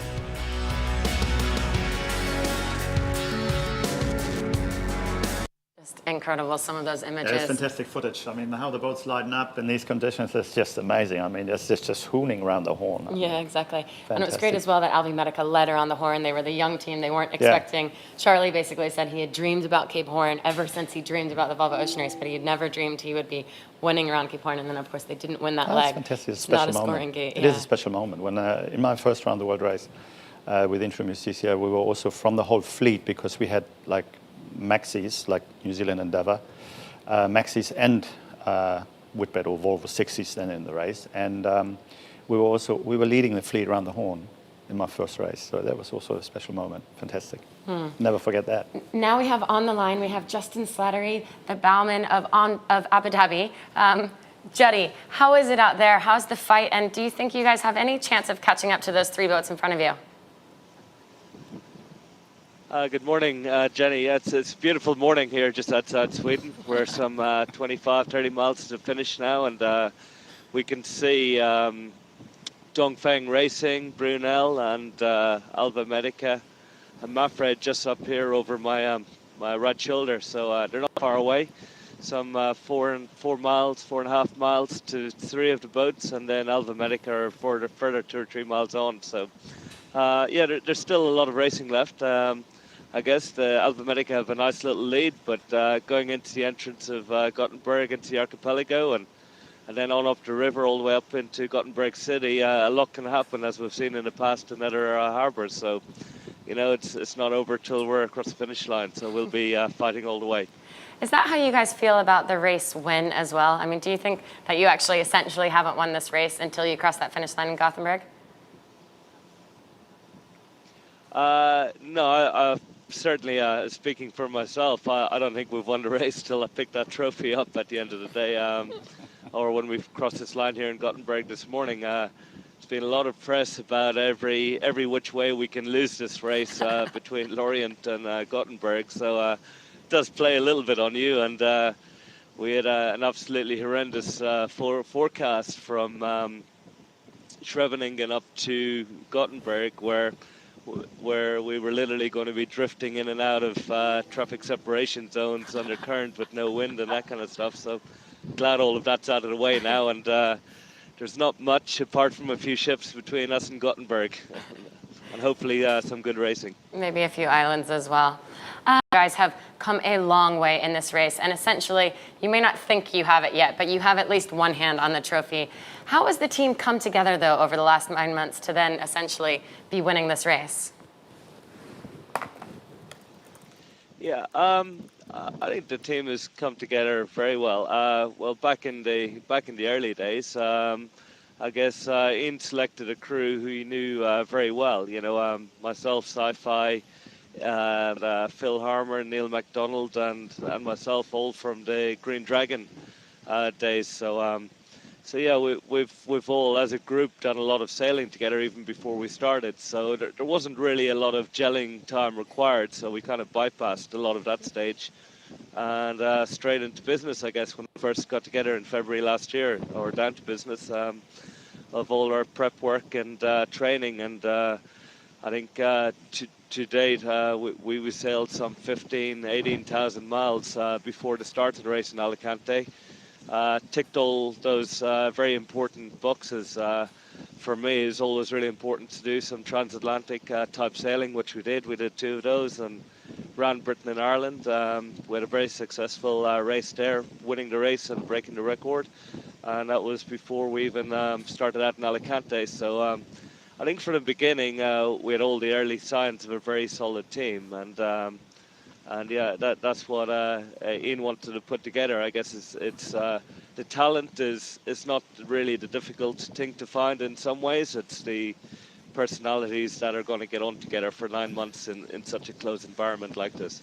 So do you think that is what it is able to make you guys actually win and essentially win it with a leg to spare? Was it the fact that you had all of those things in place, as you just said? It's that and also experience. You know, each one of the crew members brings a hell of a lot to the table here. I think with something like 25 round the world races between us before we even started this one, so that all makes a huge difference, and all comes into play at various stages in the race.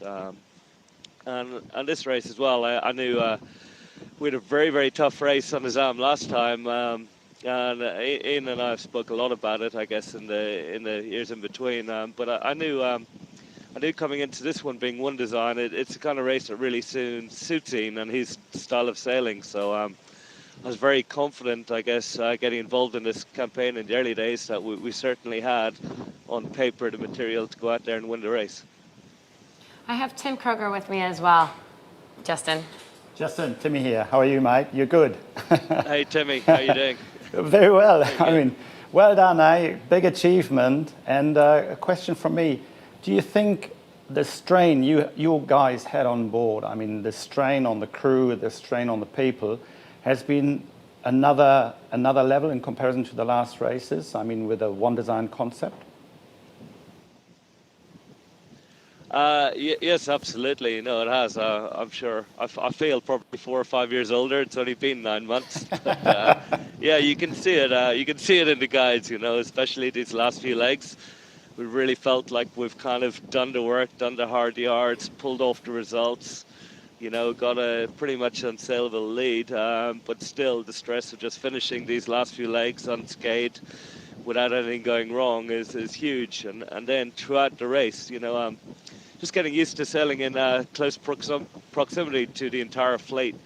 You know, sailing for days in, days out with 5-6 boats, all within 2 or 3 miles of you. You know, it's you get used to it, but it's still stressful, and you're fighting for the meters and the miles rather than as it was before with the class boats. So no, very different race in that respect, I think.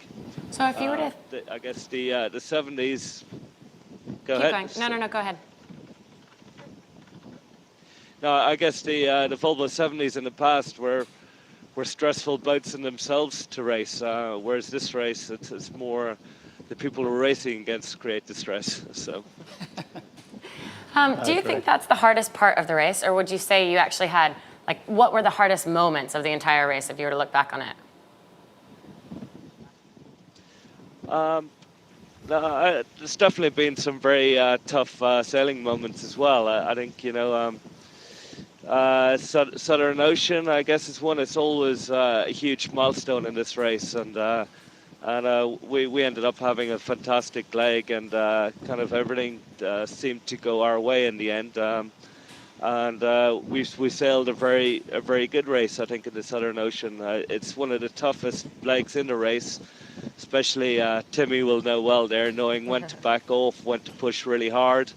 And I think that's the part we really got right in that leg. And that was a key turning point, certainly, for me in this race, coming out of that leg with the boat in fantastic shape and with the win into Taizé. Okay, well, thank you so much, Justin. Best of luck to you guys. And I think I'm not even going to ask what your favorite moment is, because I think that's going to be ahead of you when you grab the trophy. We'll see it in a couple of hours. Exactly. We will see it, and we'll all be celebrating on this end. Congratulations to you guys, and good luck with the rest. Guys. great to hear that perspective of just how stressful it is and how different the race is now with such close, tight racing all the time. It has changed, but I think in comparison, it has always changed to the better, to make it more understandable, accessible for the public, because it makes, if boats are waddle around the world and they come to port like in days of difference, I mean, you cannot keep the momentum. And like this concept, like it is working now, I think it's great. It's fantastic. It keeps the guys glued to the event as such. And of course, it's harder. It's stressful for the guys. But what Justin just said, in the Southern Ocean, the way you race the boat. I mean, of course, you have to find the right balance that you push hard enough to be quick, and that you're not pushing too hard that the wheels come off. So it's definitely a balance, and it comes, of course, with experience as well. But it's a fantastic race like this. I mean, it's hard, but well, what is not hard? It's very different, at least, than previous races where you could say, well, it's going to be an upwind leg, so we're going to be better because our boat's better for upwind, or it's a reaching leg. Here, they've all got the same toolbox, essentially. Exactly. They've got the same car, and they have to figure out how to drive it best. And some of the teams I think this is the key basically to it, that everything's the same, and it makes life easier for people from the outside to understand. Because if it's still, I mean, of course, there are other areas in our sport where design competition is a good thing, but in this case, it makes it so simple. It's really simple. There are boats racing around the world, and they're all the same, and the difference are the people. On board. Perfect. The sailors seem to really enjoy it as well. I think it's great. Why do you think some of the teams are able to actually figure out a mode of one way that works for them when another team's not, but another team's got a better mode other ways? Do you think it's weight differences on board? Do you think it's literally just trimming? I think it's just it's a little bit in your fingertips and in your bum, to just get it sorted in the right moment, to trim the boat properly in the right moment, and then probably the whole combination works well. The guy's trimming, that works perfectly with the guy driving at that moment, and then you lighten up the boat and you get the most out of it.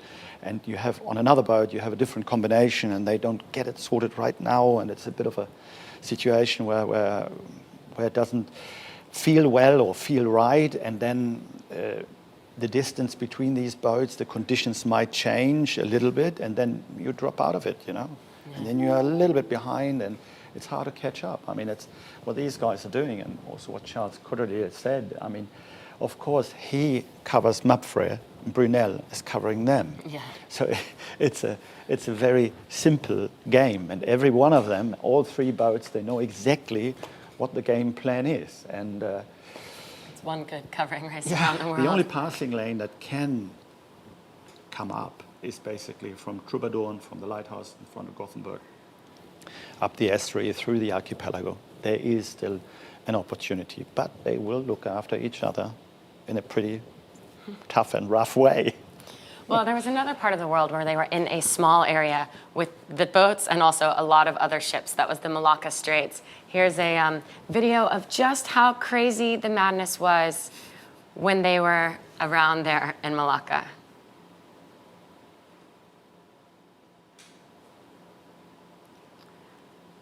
It sounds like we don't actually have that video anymore. Oh, well, that's all right. So here's what we were talking about. You're saying This coming is up the Gothenburg the new Strait of Malacca coming up. Yeah, exactly. It's the archipelago. I really enjoy sailing there because it's a fantastic place. I mean, the whole Swedish archipelago on the west coast and on the east coast is just fantastic. But it is, it has some kind of difficulties to it with some rocks, that are under the water. Tons of little islands here, yeah. It's just tiny islands. So you really need to keep an eye on where you are and where the rocks are. I mean, probably some of the viewers of the Volvo Ocean Race remember when they started in Marstrand, and then bow-backing with movie star ran aground on a rock, on a rock that was not supposed to be there. I mean, it was a bit funny. So this archipelago is definitely a challenge. and you've got to be on your toes. And you've got to be on your toes, and then you have the competitors either in front of you or behind you. Then you want to do some, some stuff and take some chances, and then it becomes sometimes a bit difficult in a critical waterway like that. Mm-hmm. So we still have some fun coming towards us, for sure, and it will be exciting to watch till the bitter end, I'm sure. Well, let's talk now to the we've just lost the team who's headed towards the archipelago first. We had Alvimedica on the line there, but it wasn't quite that stable, so I think they've hung up, and they'll hopefully be calling back soon. Look at them again, eh? Yeah, we'll try again. Trying to speak with Charlie, who, if they are able to pull off this win, it will be their first win in an offshore leg in the entire race. We have Charlie in right now. Charlie, can you hear us? It's Jenny Tulloch and Tim Kruger in race control. I can, Jenny. Excellent. We've lost you a couple times, but now we have you back. We're doing wonderfully. How are you guys now? I'm doing all right. We're just getting ready for our final attack here. We're just going to step up because we weren't staying in the pressure that those guys had behind us, but feeling like we're in a pretty good position now, but fully aware that a lot of crazy stuff can happen in rivers. We've seen that before, so we're just trying to get in a powerful position and skate into the finish. Okay, so you're not totally confident, but confident enough at this point. I won't jinx you, but let's ask what it would mean to you if your team could win this leg coming up. Well, as I indicated, a lot can still happen, but if it were to take place, we'd be pretty stoked, I'll tell you that. We've been working hard for it, for 9 months. We set out to win every leg, and it seems a little more possible now, so we're excited about the prospect. I think it would show, the amount we've improved, really, since the start of this race. And, result, and, things can shake out a couple ways behind us, but we don't really have control over that, so we're just trying to get to the finish here as fast as possible, kind of racing the clock more than the other boats right now. Charlie, I'll ask you to move the mic a little bit closer to your mouth so we can hear you a little bit better. And then the question here is, how do you feel now about the race ending? I mean, will you be sad? Will you be happy? And especially when you have a family that you are looking forward to going home to. Yeah, well, it's tough to kind of think about all that stuff. I'm sure I'll feel differently depending upon how the result goes.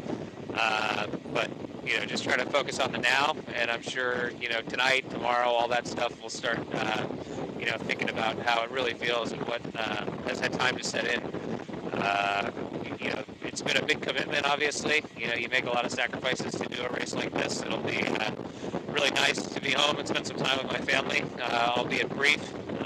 Just a day is going to go by before I start sailing again, which is pretty crazy to think about. But after that, I get a good break and, start the journey that is fatherhood. And a fun but new challenge, and there's a lot on the horizon. Family stuff, sailing stuff, everything. This race will change your life, that's for sure. Looking back on the team and how you guys have grown together, you were the youngest team. Many of you hadn't done a Volvo Ocean Race before. How do you feel like you have come since the start to now? That's a funny one. We get asked all the time. Everyone says, you started this race as the youngest team. And I'm like, well, nothing's changed. We still are. But, we have a lot more miles under our belt. We probably made the least crew substitutions of any team because I think, it's going to have to be the team that propels us in the end. And I think we got a great team. I think we chose a great group of guys. And it's crazy to think that, we're not going to be spending every day together, as we move on here. But, that's life. I'm sure we'll be teammates in the future. I'm sure we'll be competitors in the future. But, there's a good bond here, and it's one that, we'll carry with us, long after this race is over. All right, Charlie, thank you so much. Best of luck to you guys coming into the finish line in Gothenburg. Hope it stays your way. It would be great for us as well, for the Volvo Ocean Race, to actually see that team take a leg win, because that's, aside from Vestas, the final team who hasn't won a leg yet. So it would really be a true testament to the One Design elements, but also to how great this fleet has been and how competitive each team has been. Yeah, fantastic. I mean, that is really amazing. And what Charlie just said, the way, you start with a young team and then it evolves and develops. I remember when we started with Intrum, you know, you had those pictures when you're standing on the dock, on the deck, and you leave the port. And when you compare those pictures with the pictures you take then 9 months after you finish the race, I mean, then suddenly, especially the young guys like we were, out of these young guys, you become men. It sounds quite, you know, it sounds very strong, but it is a fact. You know, these people, you go in this race, and Justin Slattery said that as well. I mean, you go through a maturing process that is enormous. You know, as a human being, as a crew member on a boat like this, and it also, of course, a race like this also leaves some scars on you, you know, not necessarily on your hands, but on your soul. You know, there are some scars left on your soul, but sometimes these scars are scars you can be very proud of once you've done it. Oh, that's a perfect way of looking at it. Well, with that, we might sign off from here in race control. The fleet is now less than 30 miles, at least the leaders are less than 30 miles to Gothenburg, which means we'll pass over to our Gothenburg team. It'll be Niall Mayan and Joe Pickard there in Gothenburg. So from myself, from Tim Kruger, from all of us in race control, that's our final goodbye. But please keep following along. All of our social channels and online on our website will tell you how to click into the Gothenburg show. Goodbye, Volvo Ocean Race from Race Control.